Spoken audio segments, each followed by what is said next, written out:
안녕하십니까. 8월 19일 토요일 말씀 묵상 함께 시작하겠습니다. 오늘도 주님께서 크신 은혜를 우리에게 허락하여 주시고 예수 그리스도 우리 주님의 그 사랑 가운데 깊이 들어가는 하루가 될 수 있도록 간절히 기도합니다.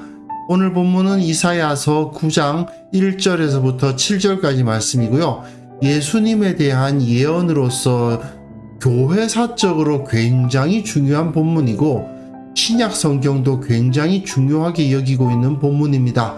이 본문을 통해서 이사야의 문맥에서 이것이 원래 어떤 의미였고 또한 예수님을 믿는 우리에게 이 말씀이 어떤 의미를 지니고 있는지 생각해 보는 시간이 되었으면 좋겠습니다. 그럼 먼저 말씀 보시겠습니다. 전에 고통받던 자들에게는 흑암이 없으리로다. 옛적에는 여호와께서 스불론 땅과 납달리 땅이 멸시를 당하게 하셨더니 후에는 해변길과 요단 저쪽 이방의 갈릴리를 영화롭게 하셨느니라. 흑암에 행하던 백성이 큰 빛을 보고 사망의 그늘진 땅에 거주하던 자에게 빛이 비치도다. 주께서 이 나라를 창성하게 하시며 그 즐거움을 더하게 하셨으므로 추수하는 즐거움과 탈취물을 나눌 때의 즐거움같이 그들이 주 앞에서 즐거워하오니 이는 그들이 무겁게 맨 멍에와 그들의 어깨의 채찍과 그 압제자의 막대기를 주께서 꺾으시되 미디안의 날과 같이 하셨음이니이다. 어지러이 싸우는 군인들의 신과 피 묻은 겉옷이 불의 섭같이 살라지리니 이는 한 아기가 우리에게 낳고 한 아들을 우리에게 주신 바 되었는데 그의 어깨에는 정사를 메었고 그의 이름은 기묘자라 모사라 전능하신 하나님이라 영존하시는 아버지라 평강의 왕이라 할 것임이라. 그 정서와 평강의 더함이 무궁하며 또 다윗의 왕좌와 그의 나라에 군림하여 그 나라를 굳게 세우고 지금 이후로 영원히 정의와 공의로 그것을 보존하실 것이라. 만군의 여호와의 열심히 이를 이루시리라. 지금 우리가 이사야서의 어느 부분을 읽어가고 있는지 확인할 수 있었으면 좋겠습니다. 유다를 향한 심판을 기록하고 있는 1장에서부터 12장 중에서도 임마누엘의 메시지가 오늘 끝나고 있는 거죠. 앞에서 하나님께서 좋은 극상품 포도를 심어서 포도원을 조성하셨음에도 불구하고 늘 포도를 맺는 하나님께 실망이 될 수밖에 없는 이 유다 백성들의 모습을 보았고요. 들어도 듣지 못하고 보아도 보지 못하는 선지자가 진리를 가르치면 가르칠수록 이들은 더욱더 어리석어지고 더욱더 말씀을 듣지 못하게 되는 그런 답답한 모습이 6장에서 나타났습니다. 그리고 7장 부분에서 7장과 8장에서 이 아하스 왕의 모습을 봐도 이 5장과 6장에 묘사되고 있는 정말 어리석고 답답한 이스라엘의 모습, 유다의 모습이 그대로 보여지죠. 북이스라엘과 아람의 왕도 마찬가지고 남유다의 아하스도 마찬가지고 모두가 다 어리석습니다. 백성들도 어리석고 왕들도 어리석습니다. 하지만 그럼에도 불구하고 하나님께서는 그들을 심판하시겠지만 그들을 무너뜨리시겠지만 그럼에도 불구하고 그들 중에 남은 자들을 찾으셔서 6장에 나오죠. 두루터기가 남아있듯이 그 남은 자들을 찾으셔서 그들에게 은혜를 주시고 그들을 통해서 완전한 하나님의 나라를 이루실 것이다. 그것을 위해서 오늘 본문에서는 완벽한 왕을 보내주신다. 아하스 같은 악한 왕 말고 하나님을 온전히 따르는 참된 왕을 보내주실 것이다 하는 예언을 오늘 본문이 하면서 이 임마누엘 부분이 끝나는 겁니다. 전에 고통받던 자들에게는 흑암이 없으리로다. 옛적에는 여호와께서 스불론 땅과 납달리 땅이 멸시를 당하게 하셨다. 스불론 땅과 납달리 땅, 이방의 갈릴리, 여기는 북쪽 지역이죠. 아수르와 바벨론과 이런 강력한 제국들은 다 북쪽에서부터 쳐들어오게 마련이었습니다. 그러니 가장 먼저 전쟁이 일어나면 피해를 당하고 어려움을 당하고 고통을 당하는 사람들이 누구겠습니까? 이 북쪽에 사는 사람들이에요. 스불론, 납달리, 갈릴리. 이 지역의 사람들이 가장 어려움을 겪고 해변길, 그 지중해를 따라서 내려오는 길을 적의 군대가 가장 좋아하는 길이죠. 잘 닦여 있고 평지로 걸어올 수 있으니까. 그 길을 하나님께서 영화롭게 하셨다라고 말씀하십니다. 고통의 길이요, 전쟁의 길이요, 피정복민의 고통이 떠오를 수밖에 없는 그런 땅인데 그곳에 하나님께서 큰 빛을 주시고 사망의 그늘진 땅에 거주하던 자들에게 빛을 허락해 주신다. 이 말씀을 마태복음이 인용해서 스불론, 납달리, 요단강 저편 해변길, 이방의 갈릴리 이곳에 예수님께서 처음으로 사역을 시작하셨음을 보여주면서 저들에게 빛이 비치는 것이 이루어졌다라고 말하고 있죠.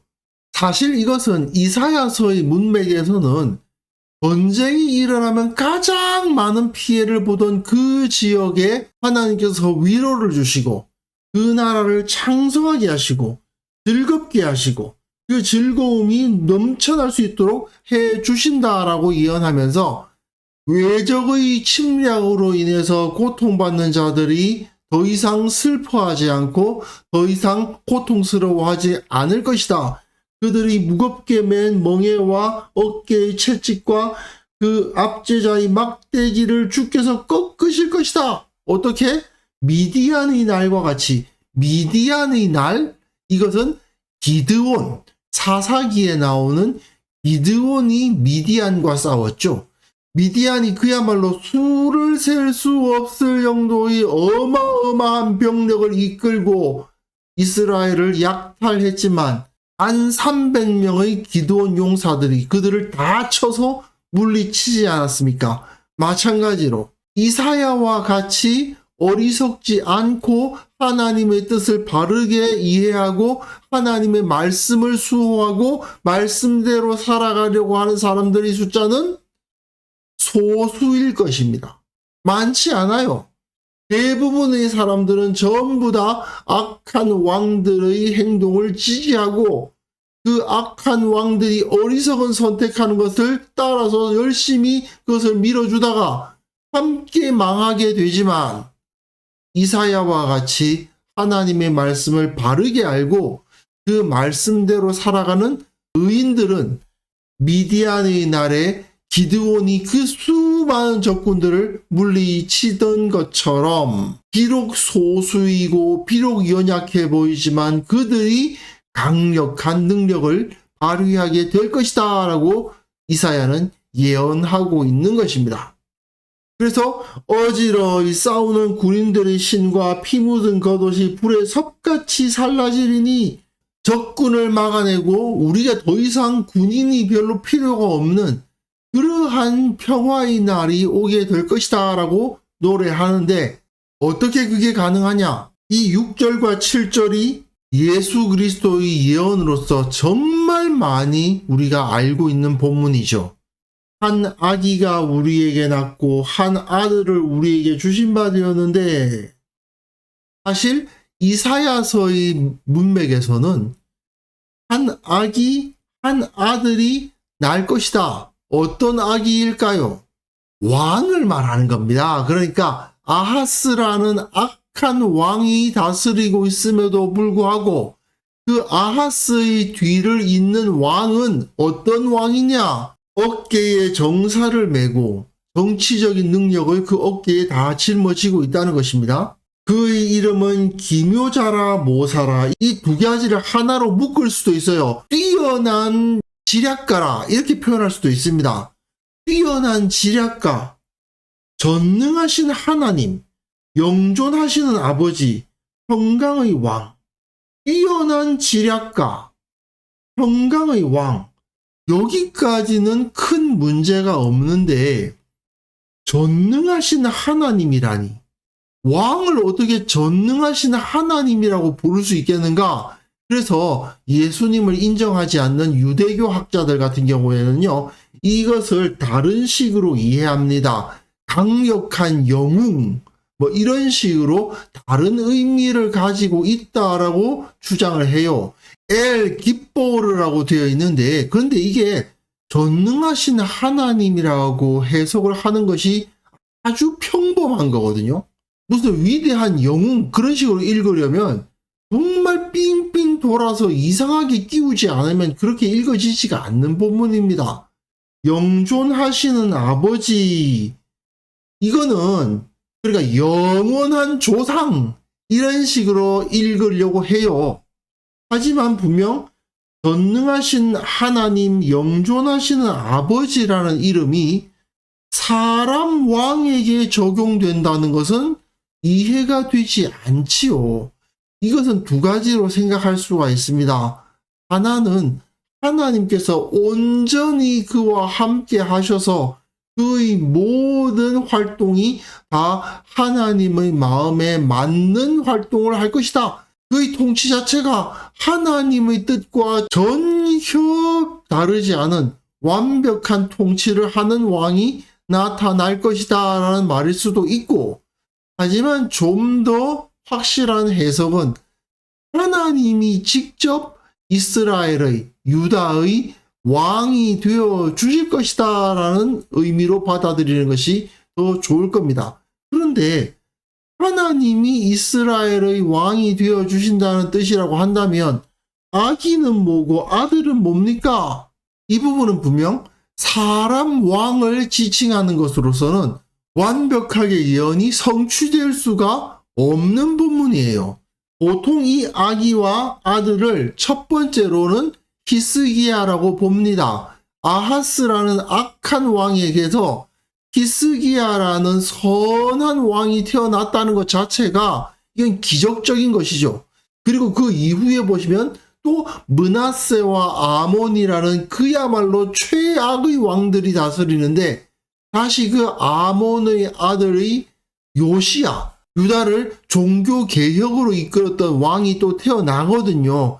이런 걸 봐도 히스기야나 요시야와 같이 선한 왕이 태어날 것이다 라는 예언이다, 그렇게 볼 수 있습니다. 그러나 그것이 완벽하게 성취되었다고 보기는 어렵죠. 나중에 보시면 아시겠습니다만은 이사야의 예언 가운데에서도 히스기야가 부족했음을 보여주거든요.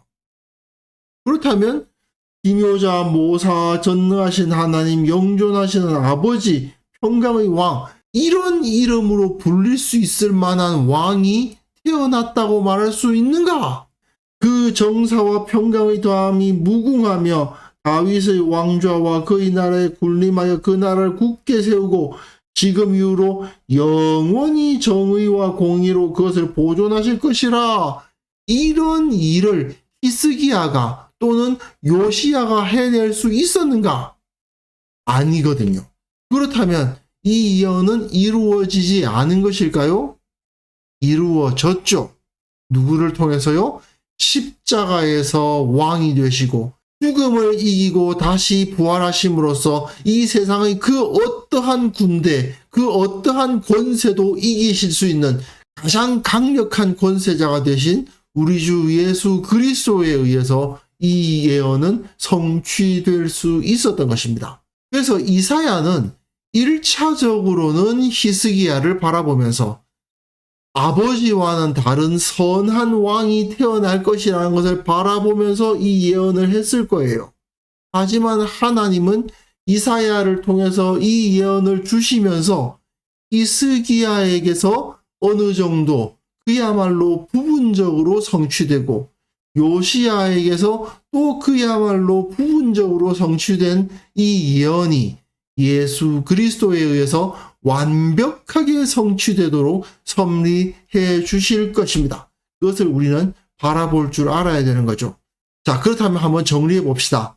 하나님께서는 자기 백성의 불순종에도 불구하고 그들을 이끄시고 그들 가운데 남은 자들을 향한 은혜를 베푸시고 그들을 통해서 하나님의 나라를 세워 나가셨습니다.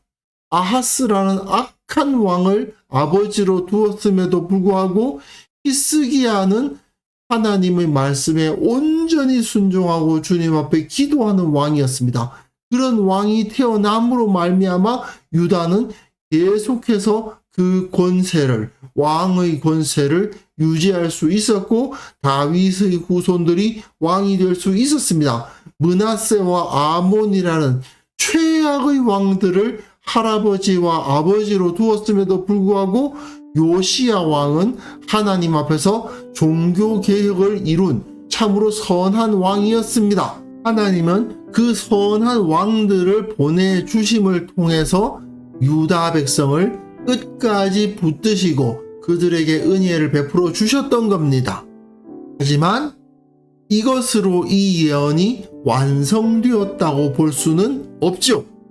히스기야도 요시야도 완전하지 않았고 유대인들은 완전하지 않았습니다. 완전한 왕, 하나님께서 직접 다스리시는 것이나 다름없는 온전한 통치는 오직 예수 그리스도, 우리 주님을 통해서만 가능한 것입니다. 그러니 예수님을 알고 예수님의 구원을 누린다는 것이 얼마나 놀라운 은혜입니까?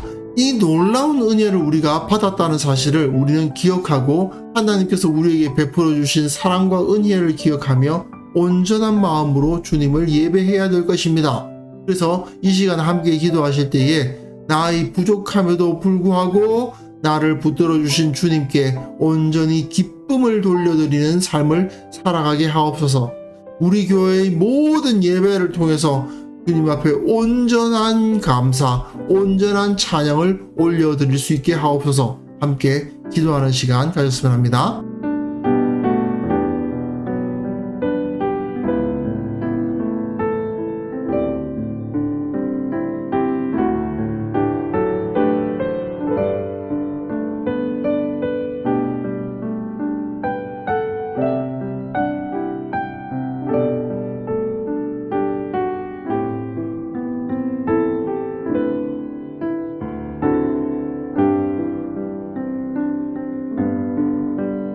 하나님 아버지, 저는 부족합니다. 주님을 온전히 섬기지도 못하고 주님 앞에 너무나도 많은 죄악을 저지르며 주님 앞에서 거룩하지 못한 삶을 살아가고 있습니다. 그럼에도 불구하고 주님께서 붙들어 주시고 인도하여 주시고 계심을 믿음으로 받아들입니다. 주님께 기쁨이 되는 삶을 살아갈 수 있도록 도와주시고 주님 앞에 온전한 예배, 주님께 온전한 기쁨을 돌리는 그러한 삶을 살아가게 하옵소서. 우리 교회가 주님께서 우리를 다스리고 계심을 인정하는 교회가 되게 하여 주시고 주님을 체험하고 성령으로 충만한 공동체가 되게 하여 주옵소서. 특별히 이 땅의 모든 교회 위에 주님께서 은혜를 베풀어 주셔서 그들이 드리는 모든 예배가 주님 앞에 온전하고 거룩하고 주님께서 기뻐하실 만한 예배가 될 수 있도록 주께서 은혜 위에 은혜를 부어 주옵소서. 아버지, 오늘 하루를 주님 앞에 드립니다. 참으로 주님 앞에 예배하는 심정으로 살아갈 수 있도록 도와주시고 주님의 은혜를 잊지 않는 하루가 되게 하여 주옵소서. 내일 거룩한 예배로 우리가 함께 모일 때 주께서 그 예배 가운데 임재하여 주시고 각 순서마다 주님의 뜻을 온전하게 드러내어 주옵소서. 감사드리옵고 예수님의 이름으로 기도합니다. 아멘.